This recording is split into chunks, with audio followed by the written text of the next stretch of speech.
C'est assez spécial. Ce sont des robots qu'on peut se procurer. C'est des kits, hein, faut le dire, oui, ça, Myriam. En fait, tout ça, c'est des préparations de Lynx Motion qui vend ces robots-là. C'est toute leur compagnie. Par contre, c'est distribué, vous pouvez l'avoir par roboshop.com, qui est ici à Montréal, un service parfait pour la robotique industrielle, l'école, tout ça. Faites affaire avec Roboshop, c'est vraiment un service professionnel. On va attaquer Bruno. Donc, aujourd'hui, je vous présente 3 formats de robots différents qui sont, bien sûr, ils viennent tous en pièces détachées lorsqu'ils arrivent et non programmés. Donc, pour ça, à la maison, qui aime beaucoup les Legos, les enfants, les parents qui se demandent si c'est un bon achat, si vos enfants aiment jouer, avoir des téléguidés, allez-y avec des robots. Parce que non programmés, là, c'est dire. Mais il ne faut pas avoir peur, Stéphanie, par exemple, parce que c'est une programmation qui est dite facile. C'est fait avec le système qui s'appelle BotBoardDuino, qui est un logiciel éducatif également. Donc, c'est facile à utiliser. C'est sûr qu'il faut que tu t'y mettes. Tu peux pas commencer du jour, tu sais, comme tout de suite, immédiatement. Tu fais le tutoriel. Le tutoriel, il est super, super bon. Moi, je les ai suivis. Ça fait des beaux... Des belles activités parents-enfants lorsque vous commencez. Parlons au prix. Ça, c'est pas donné, par exemple. C'est le fun de parler de Lego, mais c'est des Lego pour des gens qui ont des moyens, par exemple. Oui, mais c'est des cadeaux qui sont toujours personnalisables. Où je vais en venir, c'est que vous commencez, mettons, avec mon Biped Brat, ici, qui est dans le fond des jambes qui sont articulées. C'est le kit de départ. Dans le fond, c'est l'ensemble de départ. Ça, c'est environ 200-250 $ pour commencer. C'est une paire de jambes, là. C'est une paire de jambes. Par contre, par la suite, c'est sûr, c'est intéressant, on peut tout le temps les augmenter. Donc, rajouter des bras, rajouter un corps, rajouter une tête. Fait que ça peut devenir super intéressant pour un cadeau à l'intérieur. Il n'y a pas de tête, là. Non, là, il n'y a pas de tête. Ça pourrait être assez haut. Il pourrait être très haut. Généralement, là, pour le bipède, là, tu pourrais rajouter là, le corps plus une tête. Ça se baisse aussi. Ça peut... Par la suite, ce qui est intéressant avec le bipède, c'est que c'est vraiment pour commencer. Moi, je le dis, c'est pour une introduction. Donc, vous commencez avec le bipède. Programmation facile, pas trop de temps d'assemblage non plus. Donc, ça peut être intéressant pour les enfants.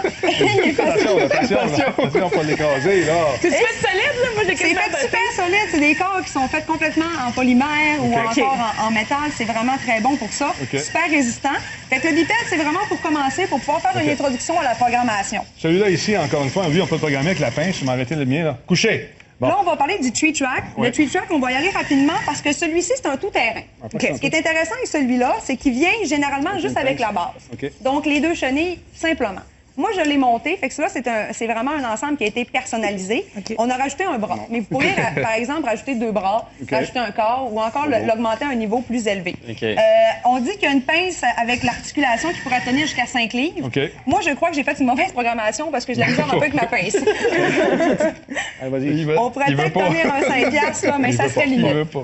C'est tout terrain, comme je vous disais. Fait que si vous lui mettez une caméra, mettons comme une GoPro, par exemple, ça peut être intéressant pour aller dans des endroits également qui sont plus difficiles. Tu peux-tu leur programmer un semblant d'intelligence artificielle ou des réflexes qu'ils pourraient avoir eux autres mêmes ou c'est seulement par la manette?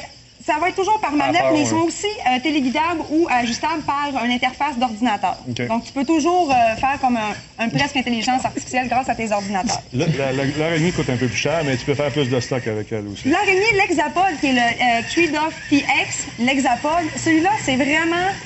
selon moi, une catégorie un peu plus élevée.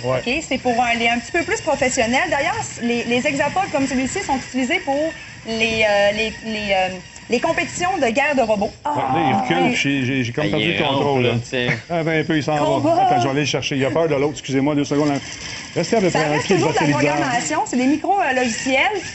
C'est sûr que lorsque vous les utilisez par l'ordinateur, la précision va être plus près du mouvement que vous voulez réaliser que par les manettes. Si vous faites 2 contrôles en même temps, mais ça se peut que ça fasse une mauvaise lecture. On dirait qu'il manque de jus. On peut peut-être juste les fermer. Donc, c'est une belle activité qu'on peut faire en famille si on est en moyen. Ou encore pour les écoles qui cherchent des projets, là, ça peut être intéressant. Ça peut être intéressant comme de se procurer des kits comme celui-là, les kits de départ. En fait, c'est super éducatif. Puis, en même temps, ça donne le plaisir de pouvoir personnaliser un outil que, généralement, on ne personnalise pas. Je sais que ça peut peut-être être un peu cher à la maison. Des fois, les parents vont dire 250, mais c'est un cadeau qui va rester. Vous pourrez, par la suite, racheter d'autres composants. On peut le faire évoluer, c'est ça. On peut le faire évoluer. C'est super le fun. C'est des heures de plaisir. Puis, l'Hexapod, où je voulais en venir avec la compétition, c'est que vous pouvez vraiment lui mettre des grilles, des couteaux. Des couteaux à la maison! lance-flamme, et n'importe quoi. Mais vraiment des petites machettes de compétition. Parce qu'en En compétition, plus, ils se battent un et l'autre. oui, ils se battent jusqu'à la destruction totale aussi du au robot. Québec, tu sais, c'est des Oui, il y en a, c'est localisé. Généralement, c'est avec les cégeps ou avec les clubs sciences d'écoles secondaires lorsque le programme de robot est mis dans les écoles. L'hexapod, en plus de tout ça, c'est que vous pouvez avoir des ajustements d'auteur. Vous pouvez donc rentrer en dessous de galerie, par exemple, avec une caméra. Encore là, ça peut être intéressant, filmer et aller un peu partout. Ouais. L'autonomie des piles rapidement, selon les modèles, ça dépend? Oui, en fait, généralement, c'est toujours avec des batteries 6 volts ou 12 volts. Okay. Les manettes, c'est des batteries 3A, 4 et ça décharge très vite. Les manettes, moi, en une semaine de jeu, j'ai passé pour 2 manettes presque 6 paquets de batteries. Si on veut plus de détails là-dessus, on s'informe où? Informez-vous, c'est roboshop.com. C'est vraiment les spécialistes au niveau de la robotique. Même pour les écoles, là, ils font vraiment des beaux programmes. Bon, là, tu as éteint le mien, mais c'est pas grave. Merci beaucoup. On fait une courte pause. On revient. On vous parle de Doom, avec le film que j'ai... On va en parler davantage avec Ben. Plus de temps. Allez, roule ça. Bon, comment tu marches ça, là?